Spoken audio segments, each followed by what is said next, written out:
20,000 টাকার মধ্যে সেরা 5টি স্মার্টফোন অফিসিয়াল এবং আনঅফিসিয়াল। এই স্মার্টফোনগুলোকে শুধু চেহারা দেখে কিন্তু সিলেক্ট করা হয়নি, বলতে পারেন এই মুহূর্তে এগুলো সেরা কিছু অফার করছে। লাইক সেটার ক্যামেরা ভালো, সেটার ডিসপ্লে সেকশন অবশ্যই ভালো, চার্জিং, ব্যাটারি ব্যাকআপ, অবশ্যই প্রসেসর, যারা কিনা গেমিং টেমিং করতে চান তাদের কথাও চিন্তা করা হয়েছে। তো সব কিছু মিলে একটা দারুণ প্যাকেজ বলা যায়। বাংলাদেশের মার্কেট বিবেচনায় এই 5টি ফোন কিনলে আপনি মোটামুটি নিশ্চিতভাবে জিতে যাবেন। ঠিক তেমনিভাবে বাংলাদেশের ফাস্টেস্ট 4Gতে বাংলালিংকের সাথে জিতবেন সব সময়। সেরা স্পিড এবং সেরা অফারে বাংলালিংক গ্রাহকরা জিতে যায় সব সময়।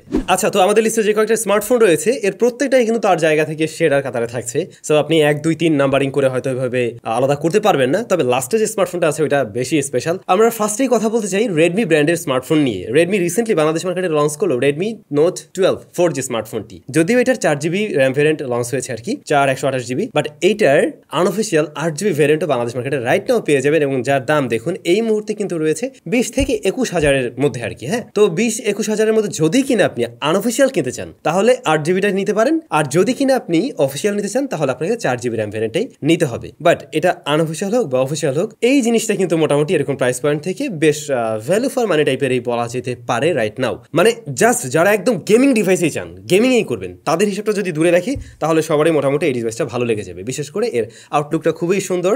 তারপরে এই স্মার্টফোনটাতে আমরা দেখছি অ্যামোলেড প্যানেল রয়েছে, 120Hz হাই রিফ্রেশ রেট, এটার পিক ব্রাইটনেস 1200 নিটস, তো ডিসপ্লের ভালো ব্রাইটনেস আছে, যেখানে আবার প্রোটেকশন করছে কর্নিং গরিলা গ্লাস 3। সো সব মিলে 20,000 টাকার মধ্যে কিন্তু এই ডিসপ্লেটা একদমই জাস্টিফাই করে, খুবই ভালো ডিসপ্লের কাতারে থাকছে এটা। দেন এই স্মার্টফোনের প্রসেসর, সেখানে রয়েছে কোয়ালকম স্ন্যাপড্রাগন 685, যেটা মোটামুটি ক্যাপাবল একটি প্রসেসর। মানে এটা রেগুলার কাজবাজ খুব ভালোভাবে হ্যান্ডেল করতে পারবে, ব্যাটারি ব্যাকআপও বেশ ভালো দেয়, অর্থাৎ খুব বেশি ব্যাটারি বার্ন করে না। বাট এই প্রসেসরটা দিয়ে আপনি হেভি গেমিং করতে পারবেন না, এটা গেমিং এর জন্য খুব আহামরি লেভেলের প্রসেসর না। সো এটা একটু মাথায় রাখবেন, যদি একদম গেমিং ডিভাইসেই দরকার না হয় তাহলে কোনো সমস্যা হবে না, রেগুলার পারফরমেন্স নিয়ে আপনি সন্তুষ্ট থাকবেন। তারপরেও যদি এরকম প্রাইস পয়েন্ট থেকে এই ডিভাইসটাই চয়েস হয় এবং আপনি চান একটু গেমিং টেমিংও করবেন, একটু হেভি পারফরমেন্স দরকার, তাহলে আনঅফিসিয়াল ভাবে 8GB যেটা রয়েছে ওটা আপনি চয়েস করতে পারেন। এই স্মার্টফোনের অপারেটিং সিস্টেমে রয়েছে অ্যান্ড্রয়েড 13 লেটেস্ট অপারেটিং সিস্টেম পাচ্ছেন এখানে। দেন ক্যামেরা সেকশনে এসেও দেখছি মোটামুটি সেটআপটা একদমই ঠিকঠাক, গুছানো সেটআপের মধ্যে দেখছি 50 মেগাপিক্সেলের মেইন শুটার, তারপরে 8 মেগাপিক্সেল আলট্রা ওয়াইড, 2 মেগাপিক্সেলের একটা ডেপথ একটা ম্যাক্রো শুটার রয়েছে, আর ফ্রন্ট ফেসিং ক্যামেরায় থাকছে 13 মেগাপিক্সেলের শুটার। এইটার ছবির কোয়ালিটি ছিল অ্যাভারেজ, তবে অনেক স্মার্টফোনে এই বাজেটে আমরা আলট্রা শুটার পাই না, যেটা আমরা এই স্মার্টফোনে পেয়ে যাচ্ছি। সেই কারণে রেসে তাকে কিন্তু কিছুটা এগিয়ে রাখবে অনেকের থেকেই। সো ক্যামেরা সেকশনটা মোটামুটি গ্রহণযোগ্য। দেন এই স্মার্টফোনে ব্যাটারি রয়েছে 5000 mAh এবং 33 ওয়াটের চার্জিং সিস্টেম। সো এই যে সবকিছু মিলে প্যাকেজটা কিন্তু একেবারেই এইরকম বাজেট থেকে রাইট নাও চয়েস করার মতো, যদি আপনি আনঅফিসিয়াল কেনেন, যদি কিনা আপনি অফিসিয়াল ভাবেও কেনেন। তো রেডমির পরে একটু টেকনো নিয়ে আলোচনা করা যাক। বাই দ্য ওয়ে,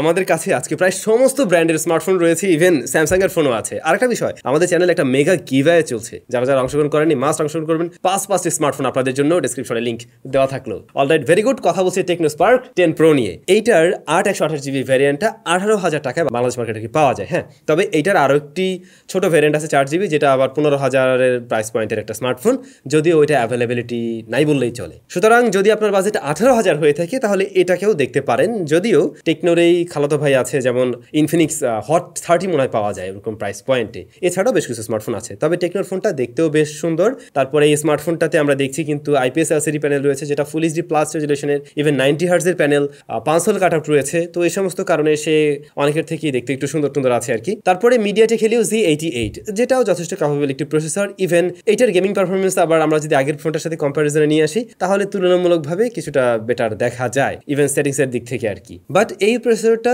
তুলনামূলকভাবে একটু হিট জেনারেট করে, আবার এইটা একটু ব্যাটারি বেশি বার্ন করবে যদি আমরা রেডমি নোট 12 এর সাথে কম্পেয়ার করি। দেন এই স্মার্টফোনটাও অ্যান্ড্রয়েড 13 দিয়ে রান করছে, সো লেটেস্ট অপারেটিং সিস্টেম বলতে পারছেন। তারপরে ক্যামেরা সেকশনে এসে দেখছি 50 মেগাপিক্সেলের মেইন শুটার, ডেপথ সেন্সর রয়েছে সাথে একটি, আর ফ্রন্ট ফেসিং ক্যামেরা রয়েছে 32 মেগাপিক্সেলের শুটার। তো দেখুন, ক্যামেরায় যাদের সেলফিতে বেশি আকর্ষণ, মানে সেলফি শুটারটা একটু ভালো দরকার, তারা এটাকে আবার চয়েস লিস্টে রাখতে পারেন। প্রপার লাইটিং কন্ডিশনে এর ফ্রন্ট ফেসিং ক্যামেরা রেজাল্ট মোটামুটি বেশ ভালোই আসে, আর রিয়ারের 50 মেগাপিক্সেলের শুটারটা অ্যাভারেজ একটা রেজাল্ট দিতে পারে। যদিও এই বাজেটেই মনে হয় মোটরোলার একটা স্মার্টফোন পাওয়া যায়, মোটো Z31 মনে হয়, ওইটার ক্যামেরাটা কিন্তু আবার এর থেকে কিছুটা এগিয়ে থাকে যদি আমরা কম্পারিজনে নিয়ে আসতে চাই। এরপরে দেখছি স্মার্টফোনে 5000 mAh ব্যাটারি রয়েছে এবং চার্জিং সিস্টেম আপনারা পেয়ে যাবেন বক্সেই। সো এই প্যাকেজটাকেও কিন্তু 18,000 টাকায় চয়েস করা যেতে পারে, বাট এই ফোনটার দাম আরেকটু কম হলে, অর্থাৎ 17,000-এর মধ্যে লক হলে একদম পারফেক্ট কিছু হতো। তারপরও এই প্রাইস পয়েন্টের আরো বেশ কিছু স্মার্টফোন রেখে আমি এটাকে নিয়ে আসছি, কারণ এই ফোনটার মোটামুটি দেখতেও বেশ সুন্দর, তারপরে হলো গিয়ে এটার 8GB র্যাম ভ্যারিয়েন্টের পারফরমেন্স মোটামুটি ভালোই পেয়েছি আমরা, যে কারণে এটা সাজেস্ট করা যেতে পারে। তবে আপনার বাজেট যদি আরো কিছুটা বাড়াতে পারেন সেই ক্ষেত্রে রিয়েলমি C55 ওই স্মার্টফোনটাকে চয়েস করতে পারেন। এই ফোনটাও আপনারা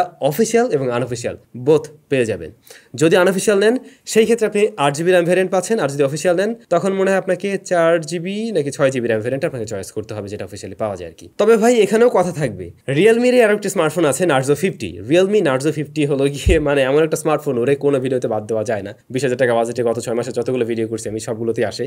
মূলত ওই স্মার্টফোনে ভালো একটা প্রসেসর আছে, মিরাটেক হেলিও Z96 মনে হচ্ছে। তো ওই প্রসেসরটা থাকার দরুন ওইটা গেমিং একটা ভালো প্রসেসর দেয়। তো চাইলে ওইটাকে আপনারা চয়েস করতে পারেন, কিন্তু মনে রাখবেন ওই ফোনটা বেশ কিছুটা পুরানো, আবার ক্যামেরায় যদি আমরা কম্পেয়ার করি C55 কিছুটা এগিয়ে থাকছে। তো যা বলছিলাম, রিয়েলমি C55 আমরা IPS LCD পাবো, এখানে 90Hz হাই রিফ্রেশ রেট রয়েছে, এটা ফুল HD প্লাস রেজুলেশনের প্যানেল, এবং এইটার প্রসেসর হিসেবে রয়েছে মিরাটেক হেলিও Z88, যেটা আমরা টেকনো স্পার্ক 10 প্রোতেও পেয়েছি। তারপরে আনঅফিসিয়াল ভাবে এই স্মার্টফোনের 8/128GB ভ্যারিয়েন্টের দাম হলো 19,490, এটা আনঅফিসিয়াল প্রাইস আমরা যেমনটা দেখলাম আর কি। দেন এই স্মার্টফোনটাও রান করছে অ্যান্ড্রয়েড 13-এ, প্লাস এইটার ক্যামেরাটা বেশ ভালো। এইটার ক্যামেরা হলো 64 মেগাপিক্সেলের, এই সেম সেন্সর কিন্তু ব্যবহার হয়েছে রিয়েলমি GT মাস্টার এডিশন ওই স্মার্টফোনেও। এইটার camera result under 20K best বলতে হবে। তবে ভাই আলট্রা ওয়াইড শুটার আপনি এখানে পাচ্ছেন না, 2 মেগাপিক্সেলের একটা ডেপথ সেন্সর রয়েছে, ফ্রন্ট ফেসিং ক্যামেরা আবার 8 মেগাপিক্সেলের, ওইটার থেকে একটা ডিসেন্ট রেজাল্ট পাচ্ছেন আপনারা আর কি। এরপরে 5000 mAh এর ব্যাটারি, 33 ওয়াটের চার্জিং সিস্টেম। সো এই প্যাকেজটা তারা চয়েস করবেন যারা গেমিং টেমিং মাঝে মধ্যে করবেন, প্লাস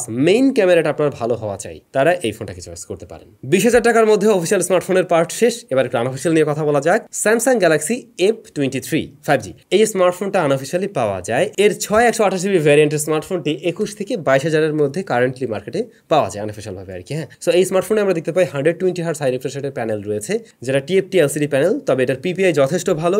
আবার এই ডিসপ্লেকে প্রোটেকশন করছে কর্নিং গরিলা গ্লাস 5, এখন পর্যন্ত কোনোটাতেই কর্নিং গরিলা গ্লাস 5 কিন্তু ছিল না। তারপরে এই স্মার্টফোনটা অ্যান্ড্রয়েড 12-এ আউট অফ দ্য বক্স আপনারা পাবেন, তবে এটা অ্যান্ড্রয়েড 13 আপগ্রেডেবল, বা হয়তো এতদিনে অ্যান্ড্রয়েড 13-এ চলে এসছে।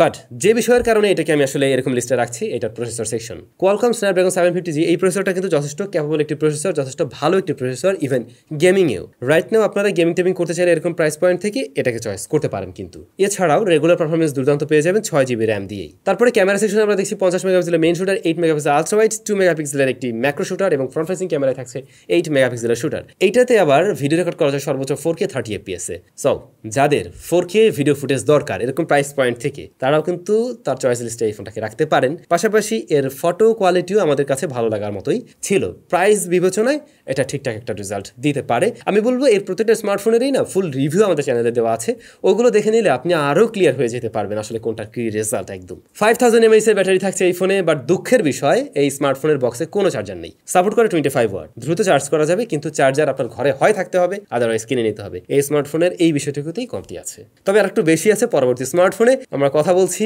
পোকো X5 নিয়ে। পোকো X5 বেশ ডিসেন্ট একটা প্যাকেজ, থাকছে super AMOLED panel, 120Hz high refresh rate, full HD plus resolution, Corning Gorilla glass 3 protection, display section good. Then স্মার্টফোনের পারফরমেন্স সেকশন, সেখানে কিন্তু ভালো কিছু দেখছি। Qualcomm Snapdragon 695 5G SoC 5G পেয়ে যাচ্ছেন, কোয়ালকমের প্রসেসর পাচ্ছেন, এবং এই প্রসেসরটা বেশ ক্যাপেবল। ইভেন এটা দিয়ে টুকটাক গেমিংও করা যায়, আবার রেগুলার পারফরমেন্সও বেশ ভালো। প্রসেসরটা খুব বেশি গরম হয় না, ব্যাটারি বার্ন কম করে। সো সব মিলে এর পারফরমেন্স সেকশনটা বেশ ভালোর কাতারে থাকছে।